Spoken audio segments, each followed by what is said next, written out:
मित्रशं वरुण शन्नो भवत्पर्यमा शन्नो इंद्रो बृहस्पतिः शन्नो विष्णुरुक्रमः।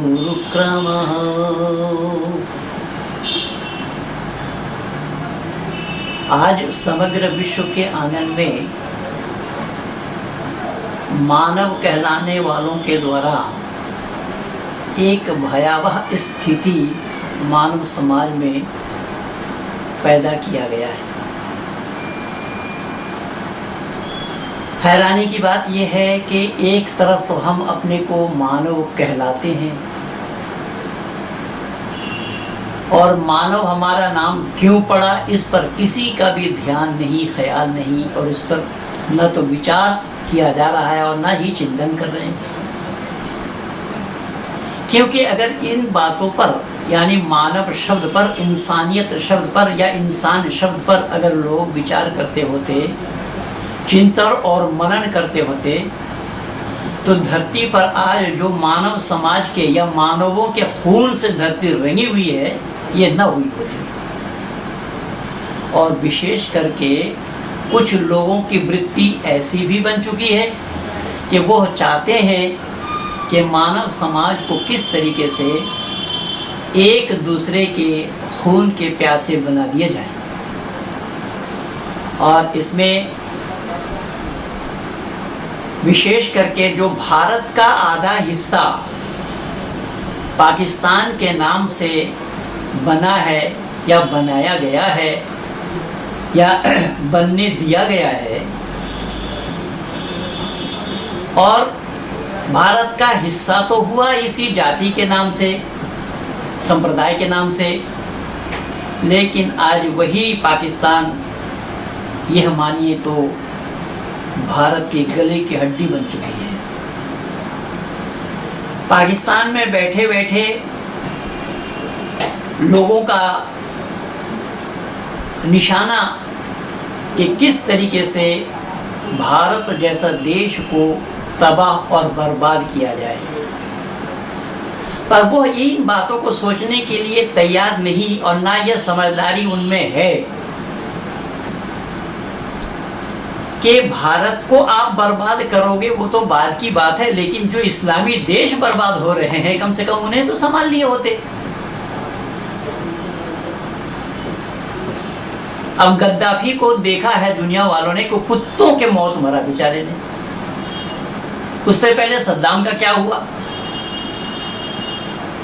जिस पाकिस्तान ने ओसामा बिन लादेन को शरण दिया हुआ था, व्हाइट हाउस में बैठे बैठे उन अमेरिका वालों ने क्या किया?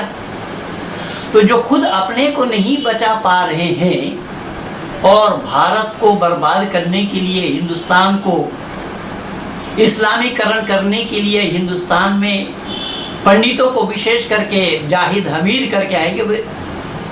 अब जाहिद है या जाहिल है ये मैं नहीं जान रहा हूँ, लेकिन जहाँ तक मैंने नेट पर उनके विचारों को सुना तो मुझे ऐसा लगा कि सही अर्थों में ये बेचारे कितने भोले हैं, कितने नादान हैं, और इंसानियत को भी ताक पर उठा कर रखा है।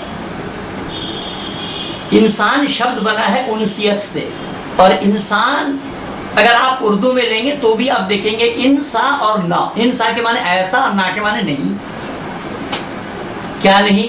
कि ऐसा और कोई प्राणी नहीं, सभी मखलूकातों में इंसान को अफजल बतलाया है। तो इंसान को अफजल कहलाने का अधिकार किसने दिया भला? इंसान अफजल इसलिए है, इंसान उत्कृष्ट इसलिए है कि ये जितने भी मखलूकात धरती पर बने हुए हैं उन सब से ज़्यादा बुद्धिमान, विचारवान, बुद्धिपरक इंसान को ही बनाया है। मैं एक छोटा छोटा उदाहरण एक दो आप लोगों के सामने रख रहा हूँ कि चाहे वो हमारे इस भारत में हो या पाकिस्तान में, असामाजिक तत्वों को पकड़ने के लिए कुत्तों का सहयोग लिया जा रहा है। अभी 2 दिन पहले ही मैं लिखा उसके ऊपर। कुत्तों का सहयोग लिया जा रहा है। बम कहाँ रखा है, चाहे हमारे भारत में तो बहुत ज़्यादातर ये सब मामला हो रहा है, क्योंकि पाकिस्तानियों द्वारा भारतवर्ष को 20 या 22 वर्षों से परेशान करने की जो साजिश पाकिस्तानों ने रचा है, और जबकि वे अपने जाल में ही फंसते जा रहे हैं। तो मेरा कहने का मकसद ये है कि उन कुत्तों से हम देखते हैं कहीं बम रखा है, सूंघ करके उसका पता लगाना, कहीं समाज में कातिल बैठे हैं, उस कातिल का पता लगाना। परेशानी की बात यह है कि जिन कुत्तों को ये ट्रेनिंग दी गई, तो ट्रेनिंग देने के लिए उसे भी किसी ट्रेनिंग शाला में, जहाँ पर ट्रेनिंग दी जा रही है, दी गई है, दी जाती रही है, उनको ट्रेनिंग लेना पड़ा। पर ट्रेनिंग लेने के बाद जब कुत्ता वहाँ से निकला ट्रेनिंग याफ्ता होकर के, उसने अपने उस्ताद को, अपने गुरुजी को, अपने ट्रेनिंग देने वालों से ये नहीं कहा कि गुरुजी आप हमें सनद भी दीजिए कि मैंने आपके पास रह करके जो ट्रेनिंग ली है, तो यहाँ से जब मैं फारिग हो रहा हूँ तो फरागत के लिए हमें वो सर्टिफिकेट मिलना चाहिए ना, सनद तो मिलना ही चाहिए। लेकिन इंसान कहलाने वालों से, खास तौर से मैं पाकिस्तान के जाहिद हमीद से पूछना चाहता हूँ, क्या उस कुत्तों को कभी सनद की ज़रूरत पड़ी? नहीं। वजह कि उसको सनद की ज़रूरत है ही नहीं है। क्यों? कि आज तक जितने भी इन कुत्तों को ट्रेनिंग दिया गया है, कोई कुत्ता ये नहीं कहा, जबकि उसको नौकरी में लगाई गई, वहां से ट्रेनिंग पाने के बाद जब उसको नौकरी में लगाई गई, वो अपने जिम्मेदारी के साथ काम को कर रहा है। हो सकता है कि इंसान से धोखा हो जाए, लेकिन वो कुत्ता कभी भी धोखा नहीं देता। लेकिन इंसान को ही अफजल कहा गया, उत्कृष्ट कहा गया, उस कुत्तों को नहीं। अब वो कुत्ता जो अंजाम दे रहा है अपना ड्यूटी का, उसने कभी भी अपने बड़े हो या छोटे अधिकारी को ये नहीं बोला कि सर मेरे से ये काम अब निभ नहीं रहा है, या तो ये भी नहीं कहा कि जो वेतन हमें दे रहे हैं, वेतन तो बेचारे वो क्या देते होंगे, केवल खुराक पर ही, जिसको हम सहज बंगला में पेट भातारी बोलते हैं, तो केवल खुराक ही उनको दी जा रही है और खा करके उस काम को अंजाम दे रहा है। जो इंसान से जो काम नहीं हो रहा है या नहीं होता है, जो जिम्मेदारी इंसान नहीं निभा पा रहे हैं, उसी जिम्मेदारी को वो कुत्ता निभा रहा है। लेकिन कभी भी उसने अपने अधिकारी से ये नहीं कहा कि हुजूर हमें इस वेतन से घर परिवार चलना संभव नहीं है, हमें वेतन में वृद्धि की जाए। या तो कभी उसने ये नहीं कहा कि हुजूर मेरी पत्नी बीमार है, माँ बीमार है, बच्चे बीमार हैं, ये सही हॉस्पिटल में जाना है। आज तक चाहे वो पाकिस्तान वाला हो या भारत वाला हो, अमेरिका वाला हो, चीन या जापान वाला हो, जो एक देश में बैठे बैठे पूरे दूसरे देश को बर्बाद करना चाहते हैं, उन लोगों ने कभी भी ये नहीं सोचा कि कुत्तों के द्वारा इन सब बातों के कहने की जरूरत नहीं हुई। क्यों? कि वो जानवर है, इतना सारा गुण होने के बावजूद भी वो जानवर है, जानवर। और ये इंसान होकर के अगर उस जानवर पना का काम करे तो बतलाइए, क्या उस खुदा पर इल्जाम नहीं लग रहा है? उस रब्बुल इज्जत पर इल्जाम नहीं लग रहा है, जिसने हमें अफजलुल मखलूकात कहा, जिसने हमें इंसान बतलाया। 27 से पारा सूरह रहमान की 3री आयत में अल्लाह ताला ने जिक्र फरमाया है, खलक़ल इंसान, उसने इंसान बनाया।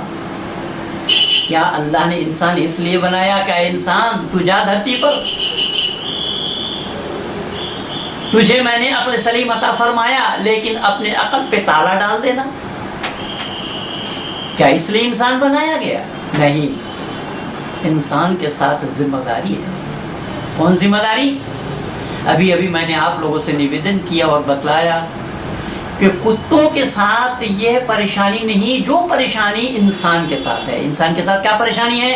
अगर ये कहीं पढ़ता है तो उसको सनद की जरूरत है, और अगर नहीं पढ़ा फिर दुनिया वाले उसे ही कोसते हैं, भैया तू तो जाहिल है, तो मूर्ख है, अपढ़ है। अब ये पढ़ना भी इंसान के लिए जरूरी हो गया। अब इंसान पढ़ते क्यों है? अपने बुद्धि को पैनी बनाने के लिए, अपने अकल को धार लगाने के लिए, तेज बनाने के लिए। लेकिन उस पढ़ने का क्या हुआ कि पढ़ करके हमने अकल से काम नहीं लिया।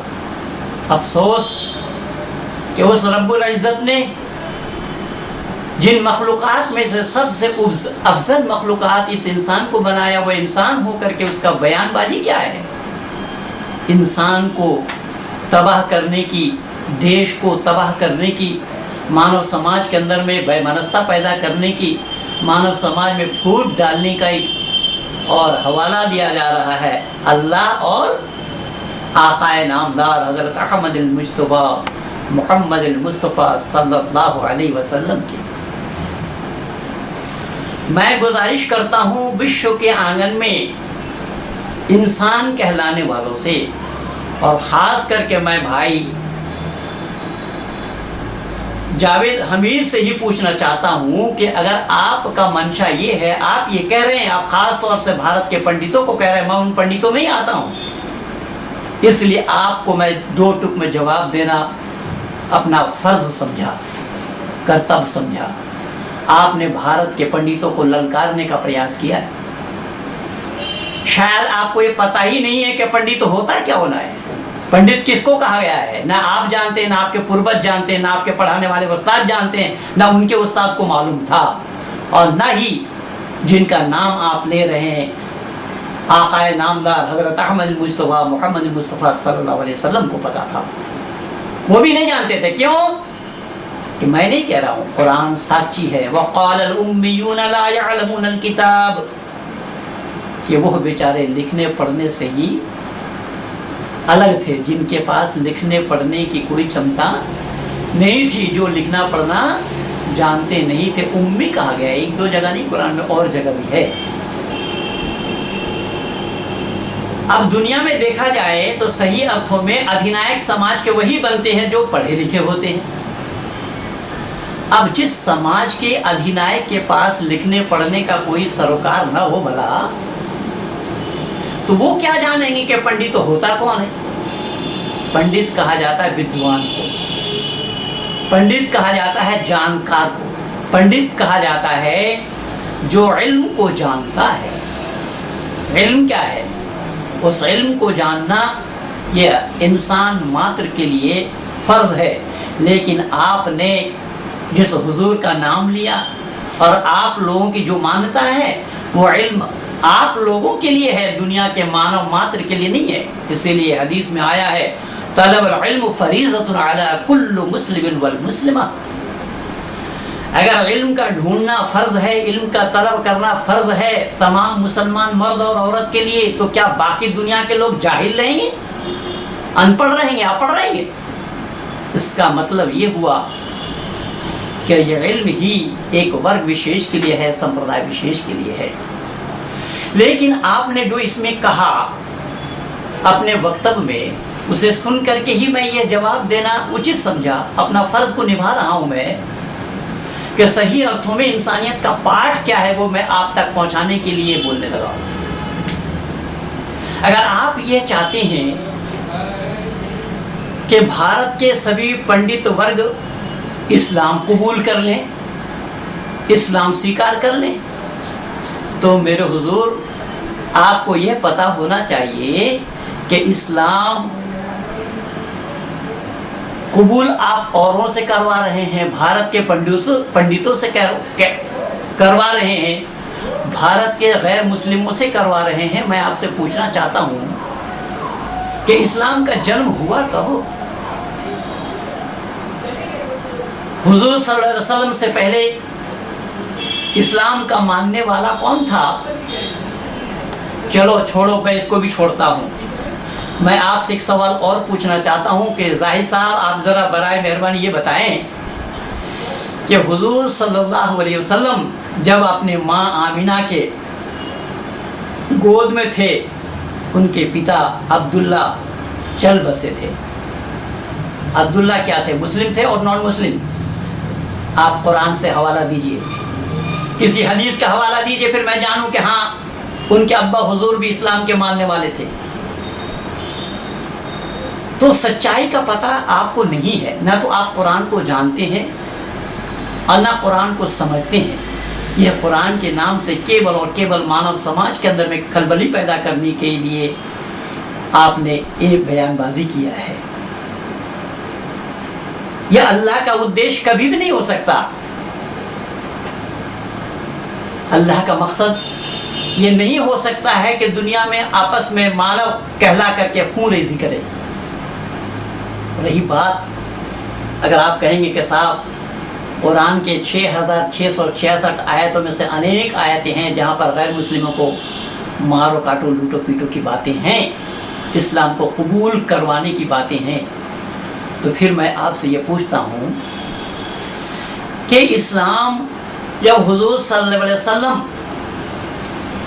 52 वर्ष की आयु में पहुँचे, जब उनके ऊपर नबुवत आई, नबुवत के बाद ही तो उन्होंने इस्लाम को जाना, इस्लाम का प्रचार किया। तो नबुवत से मिलने से पहले वो क्या थे, पहले उसका जवाब तो देना बराए मेहरबानी। क्या वो गैर मुस्लिम थे? अगर इस्लाम नहीं थे तो गैर मुस्लिम जरूर थे। दूसरी बात, मैं आपसे ये पूछना चाहता हूं कि मुसलमान वही होता है, मुसलमान वो बनते हैं जो 6 कलमा पढ़ते हैं, इस्लाम के अरकान को मानते हैं, कुरान को कलामुल्लाह मानते हैं, जो ईमान मुफस्सल और ईमान मुजम्मिल में कहा गया है उसको जुबान से इकरार करना, दिल से मानना। पर आपसे मेरा सवाल यह है, जो 6 कलमा आप पढ़ाते हैं, उन 6 कलमा में सबसे पहला कलमा का नाम है कलमा तैयब। और कलमा तैयब में क्या कहा गया है? ला इलाहा इल्लल्लाहु मुहम्मदुर रसूलुल्लाह। लफ्ज़ी मानी, नहीं है कोई माबूद सिवा अल्लाह के, मोहम्मद अल्लाह के रसूल हैं। इसको जो जुबान से इकरार करे, दिल से माने, वो मुसलमान बनेगा।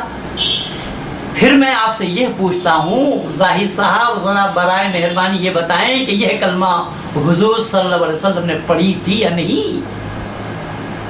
जब उन्होंने खुद नहीं पढ़ा तो वो कहाँ के मुसलमान थे? कैसे मुसलमान थे? तो जो खुद मुसलमान नहीं, वो औरों को क्या मुसलमान बनाते भला? दूसरी बात एक और सुन लीजिएगा, और मैं चाहता हूं जरा ध्यान से सुने। कलमा शहादत में आपने क्या बोला?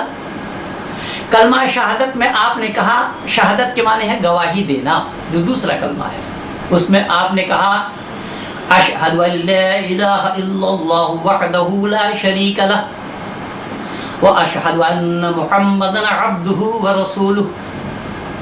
लफ्ज़ी मानी, गवाही देता हूँ मैं नहीं है कोई माबूद सिवा अल्लाह के, यानी मैं गवाही देता हूँ अल्लाह के सिवा कोई और इबादत के लायक नहीं।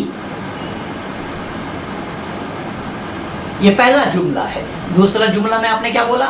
व अशहदु अन्न मुहम्मदन अब्दुहु व रसूलुहु, और गवाही देता हूँ मैं मोहम्मद अल्लाह का बंदा, या मोहम्मद मुस्तफ़ा सल्लल्लाहु अलैहि वसल्लम अल्लाह का बंदा और उसके रसूल हैं। लेकिन हुजूर, आपसे मैं ये पूछना चाहूँगा कि अल्लाह के नाम के साथ हुजूर का नाम क्यों और कैसे जुड़ा? क्या अल्लाह के नाम के साथ किसी और का नाम जुड़े तो वो शिर्क नहीं है? तो आप फिर शिर्क से खाली कहाँ हैं? लेकिन उससे पहले भी मैं एक बात आपसे पूछना चाहूँगा। जिस कलमे को आपने कलमा शहादत बोला, शहादत के माने गवाही देना, और ये आप गवाही खुद दे रहे हैं, औरों से भी दिलवा रहे हैं। क्या गवाही दिलवा रहे हैं? कि नहीं है कोई माबूद सिवा अल्लाह के, यह आपने गवाही दी, औरों से भी दिलवाई। पर मैं पूछना ये चाहता हूं कि आपसे गवाही मांगी किसने? वो तो बताइए, किसने मांगा आपसे गवाही दो? आप गवाही क्यों दे रहे हैं जब आपको किसी ने बोला ही नहीं कि आपको गवाही देना है? तो जबरदस्ती तू मान ना मान हम तेरा मेहमान, क्या मतलब है इसका? आप क्यों गवाही दे रहे हैं? भैया कहीं ऐसा तो नहीं जावेद साहब कि रिश्वत लेकर के गवाही दे रहे हो? खैर, आपके पाकिस्तान में क्या है ये तो मैं नहीं जानता, लेकिन हमारे भारत में भी जज लोग रिश्वत ले लेते हैं। तो कहने का तात्पर्य मेरा ये है, जब आपसे किसी ने गवाही देने की बात कही नहीं आप गवाही दे रहे हैं और गवाही ये दे रहे हैं कि अल्लाह के सिवा और कोई माबूद नहीं। और जिस हिंदुओं को ललकारते हुए आप कह रहे हैं कि जिस फकीर से आपने कहलवाई अभी, जबकि वो हमारे वैदिक संस्कृति का ना तो श्लोक है ना कोई मंत्र है, संकल्प में तोड़ जोड़ करके उन्होंने बनाया। पर संकल्प क्या है, वह वैवस्वत मन मंत्र बोला उन्होंने। वैवस्वत सातवां को कहा जाता है, मन मंत्र है, सातवां मन मंत्र चल रहा है तो इसको जोड़ा गया। लेकिन हमारा जो संकल्प है वो सुन लीजिए पहले आप। ओम तत्सत आ ब्रह्मणो द्वितीय प्रारब्धे वैवस्वत मन मंत्रे जम्बू द्वीपे भारत खंडे आर्यवर्तंतर्गते मासानाम मासे मास उत्तमे, यानी जिस महीने में आप जो संस्कार करेंगे, हमारे यहाँ 16 संस्कार होता है, विवाह संस्कार से लेकर के अंत्येष्टि तक। माँ के गर्भ में 3 संस्कार होते हैं। पर संस्कार इस्लाम वाले क्या जानेंगे भला संस्कार होता क्या है? संस्कार के माने होता है परिष्कृत करना, धौत करना, साफ करना, अच्छी बातों को सिखाना। तो क्या आपके माता पिता ने आपको यही अच्छी बातें सिखाई हैं जो धरती पर खूंरेजी करे आप करवाएं? इसका नाम संस्कार नहीं। इसीलिए संस्कार के साथ सु और कु दोनों बातें जुड़ी हुई हैं। तो संस्कार क्या है पहले उसको जानना पड़ेगा। फिर फकीर साहब ने कहा कि वो बताते बताते यहीं आकर के वो बता रहे हैं कि उसी हिंदू ग्रंथों में हुजूर सल्लल्लाहु अलैहि वसल्लम का नाम है, मोहम्मद का नाम है। पर सही अर्थों में मुझे तो ऐसा लग रहा है कि आप लोग बिल्कुल अकल से पैदल चल रहे हैं। अगर वैदिक संस्कृति में हजरत मोहम्मद साहब का नाम है तो वेद पहले है या कुरान पहले है? हुजूर जरा यही बता दीजिए। जब इतनी सी बात आपको मालूम नहीं है तो चले मुरारी हीरो बन गए। धरती के आगाज में परमपिता परमात्मा ने मानव मात्र को ज्ञान दिया है जिसका नाम वेद है। जैसा कि आपने अभी सुना मेरे द्वारा ही कि नहीं है कोई माबूद सिवा अल्लाह के। तो क्या ये कुरान से ही आपको पता लगा? जबकि कुरान में पूरा 2 जुमला एक साथ नहीं है, पूरा कलमा एक जगह नहीं है। कहीं ला इलाहा इल्लल्लाह तो कहीं मोहम्मद रसूलुल्लाह है। लेकिन आपको ये पता ही नहीं है, या आप लोगों को ये पता ही नहीं है, या इस्लाम के जानने वालों को ये पता ही नहीं है कि आदि सृष्टि में ही परमपिता परमात्मा ने, परमात्मा एक है, उसका उपदेश इसी वेद मुकद्दस के माध्यम से मानव मात्र को दिया। आपको इल्म नहीं है, आप जानते नहीं है। जाकिर नाइक की दुकानदारी भारत से मैं नहीं बंद करवाई हुजूर, पीस टीवी पर पूरा प्रतिबंध लगा हुआ है। और जाकिर नाइक ने भी यही कहा। तो मैं आपके माध्यम से जाकिर नाइक तक ये संदेशा पहुंचाना चाहता हूं कि अगर वेद में हजरत मोहम्मद साहब का नाम है और वेद आदि सृष्टि से है और कुरान बाद में है, तो जिस वेद में मोहम्मद का नाम आया उसी वेद को ही आपको पकड़ लेना चाहिए था, या उस वेद के खिलाफ बोल रहे आप? अब वेद क्या है इसको कभी जानने का प्रयास ही नहीं किया। इसलिए याद रखिएगा कि परमात्मा के बनाए हुए जितने भी सामान हैं वो सामान पहले है, जरूरत बाद में है। याद रखना, देखने से पहले सूरज है। हम जब धरती पर आए नहीं थे, हम ही नहीं, हम और आप दोनों, यानी बनी नव इंसान जब धरती पर आए नहीं थे उससे पहले परमपिता परमात्मा ने सूरज बनाया। लेकिन कुरान तो जानता ही नहीं है सूरज को बनाया कब गया।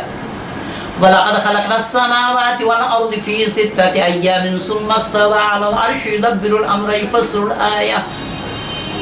कि अल्लाह ताला ने 6 दिन में ज़मीन और आसमान को बनाया। एक जगह नहीं बताया, कई जगह बताया है। जब अल्लाह ताला ने 6 दिन में जमीन और आसमान को बनाया, 7वां दिन अर्श करार पकड़ा तो बिना सूरज बनाए अल्लाह को पता कैसे लगा कि 6 दिन हुआ 7 दिन हुआ? सूरज के बिना पता लगना संभव नहीं होगा। इसलिए कुरान तो जानता ही नहीं है सृष्टि का क्रम क्या है, सृष्टि का नियम क्या है। पहले उन सच्चाई को जानना पड़ेगा। इसलिए याद रखिएगा, यहाँ आदि सृष्टि में परमपिता परमात्मा ने मानव को बनाने से पहले सूरज बनाया। इसलिए मैंने निवेदन किया, कहा और आपसे प्रार्थना की कि मानव होने के नाते सच्चाई कहाँ है, क्या है, उसको जानना ये इंसानियत है। तो सूरज अगर ना बनाते होते तो हम धरती पर आ ही नहीं सकते थे, और धरती पर अगर आ भी गए और सूरज नहीं बनाया तो दोष लगेगा उस कायनात पर, उस परमात्मा पर। लेकिन जिस परमात्मा को तो आप लोगों ने जाना ही नहीं, समझा ही नहीं, उसे ही परमात्मा कह दिया जो 6 दिन में जमीन और आसमान को बनाया। और दिन है या रात इसका पता कैसे लगना संभव है? आपके कायनात के बनाने वालों को मालूम ही नहीं। तो मैंने निवेदन किया कि देखने से पहले सूरज है और भूख से पहले खुराक है। जब आप भी धरती पर नहीं आए थे, जब आप अपने माँ के उदर में थे, गर्भ में थे, पेट में थे, तो माँ के शिकम में उसने पहले दूध भेजा। क्या आपके आने से दूध भेजा? क्या आपके आने से पहले दूध भेजा? और याद रखना कि अगर यह काम अल्लाह का है तो फिर उस अल्लाह पर पक्षपात का दोष लगेगा। वो अल्लाह तो उन दिनों में था भी नहीं जिसने दूध भेजा आदि सृष्टि में। इसलिए वेद के मानी है ज्ञान। ज्ञान के बिना कर्म का करना संभव नहीं है। जैसा आप माइक में बोल रहे हैं, मैं भी माइक में बोल रहा हूँ, मैं भी कैमरा के सामने बोल रहा हूँ, लेकिन हमें अगर ये इल्म ना हो, हमें अगर ये अकल ना हो कि कैमरा के सामने में हमें किस तरीके से बोलना है, कितना जोर से बोलना है, क्या मुंह कैमरा की तरफ करना है या पीठ करना है, ये ज्ञान ना हो तो कैमरा में रिकॉर्डिंग करवाना संभव ही नहीं होगा। इसलिए ज्ञान पहले है, कर्म बाद में है। पर आपको ये इल्म ही नहीं है, ना आप जानते हैं, ना इस्लाम वाले जानने का प्रयास करते हैं। तो कहने का मकसद मेरा यह है कि प्यास से पहले पानी, ये सब ईश्वर प्रदत्त जितने भी सामान हैं वो सामान पहले हैं, जरूरत बाद में है। तो मैंने निवेदन किया कि धरती पर हम जब चलने आए तो हमारे आने से पहले धरती है। अगर धरती परमात्मा ना बनाए होते तो हम आते कहाँ? और मौलानाओं के साथ 29 वर्षों से मेरा यही मुबाहिसा चलता रहता है।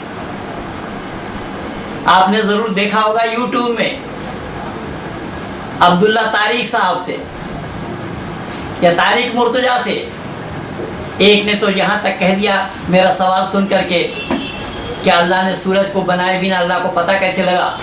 तो मौलाना ने कह दिया कि अल्लाह ने सूरज बनाया पहले। मैंने कहा मौलाना अल्लाह ने सूरज बनाया, ये आप जान करके बतला रहे हैं या अनजान में बोल रहे हैं? तो बोले नहीं, आपने बताया था कि सूरज को बनाए बिना अल्लाह को पता कैसे लगा, इसलिए मैंने कह दिया कि अल्लाह ने सूरज बनाई। फौरन मैंने कहा कि हुजूर यही तो है ज्ञान में कमी, ये इल्म आपको नहीं है। अगर अल्लाह ने सूरज बनाई तो सूरज को रखा कहाँ, जरा वो बताओ। रखने के लिए स्थान न हो तो उसका बनाया जाना संभव नहीं होगा। और इन सब इल्म से कुरान कोसों दूर है, इस्लाम कोसों दूर है, इन सब इल्म को जानता ही नहीं है। इसीलिए मैंने निवेदन किया कि धरती पर हम आने से पहले चलने के लिए धरती, और धरती पर चलने के लिए परमात्मा अगर ज्ञान न दे तो परमात्मा पर दोष नहीं लगेगा क्या? इल्जाम नहीं लगेगा क्या? आप कहेंगे कि अल्लाह ने ज्ञान दिया। अब देखिए, फिर मैं आपको ही हवाला दे रहा हूँ। अल्लाह ने अगर ज्ञान दिया है, जैसा आप कहेंगे कि कुरान से पहले तौरात, ज़बूर और इंजील अल्लाह की भेजी हुई किताब है जो दाऊद, मूसा, ईसा पर अल्लाह ने भेजी थी, तो उसमें कौन सी कमी आ गई जो अल्लाह को बदलना पड़ा? तो आपका तर्क ये है या आप लोगों का तर्क ये है, आप लोग ये कहते हैं कि उसमें लोगों ने मिलावट कर दी थी। तो हुजूर ये कहना बड़ा सहज है, आसान है, लेकिन विचार लेना बहुत कठिन है। अगर कलाम अल्लाह की है और उस अल्लाह की कलाम में इंसान मिला दे तो इंसान के और अल्लाह के कलाम में कुछ फर्क नहीं होगा क्या? हमारा वेद में कोई नुक्ता बढ़ा करके दिखा दे, मैं चैलेंज कर रहा हूँ, कलम का नींव धर करके दिखा दे। वेद में कलम का नींव धरना संभव ही नहीं है, क्योंकि परमात्मा पर दोष लगेगा। अब रही बात कि कुरान को नाजिल फरमाते हुए अल्लाह ने कहा कि नहनु नज़्ज़लना ज़िक्र व इन्ना लहू लहाफ़िज़ून, कि कुरान का नाजिल मैंने की और इसकी हिफाजत मैं ही करूँगा। लेकिन मैंने अल्लाह से सवाल किया कि इससे पहले भी तो 3 किताब आपकी ही थी, तो आप पहले से क्यों जान नहीं पाए कि इसमें लोगों द्वारा मिलावट हो सकता है? तो अल्लाह ज्ञान में परिपूर्ण है या अल्लाह ज्ञान में अधूरा है? अल्लाह के ज्ञान में कमी है, अल्लाह नहीं जान पाए कि लोगों का मिलावट संभव होगा। हो कहाँ मियाँ? धरती पर चलने के लिए से अकल की जरूरत है, और अकल नाम की कोई चीज किसी भी मजहब वालों के पास नहीं है, चाहे वो हिंदू हो, चाहे वो मुसलमान हो, चाहे वो सिख हो, जैनी हो, ईसाई हो, बौद्ध हो, ये जितने भी मजहब वाले हैं, किसी मजहब वालों के पास अकल नाम की चीज नहीं है। क्यों? कि मजहब अंदर और बुद्धि बाहर। मजहब में बुद्धि का काम नहीं है, मजहब केवल मानने का ही नाम है। इसीलिए तो आपने कहा ना, आमन्तु बिल्लाहि कमा हुआ बिअस्माइहि व सिफातिहि अहकामी व क़बिलतु जमीअ अहकामिहि। आपने कहा कि अल्लाह की सिफत को मानता हूँ, व कुतुबिही व रुसुलिही वल यौमिल आखिर वल क़द्रि खैरिही व शर्रिही मिनल्लाहि तआला वल बअस बअदल मौत।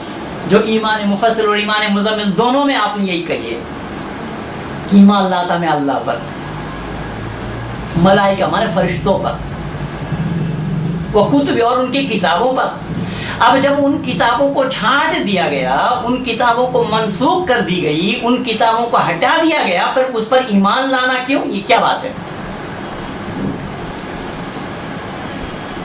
और वो किताब थी अल्लाह की, और उन्हीं किताबों को अल्लाह ने ही हटवा दिया, मनसूख कर दिया।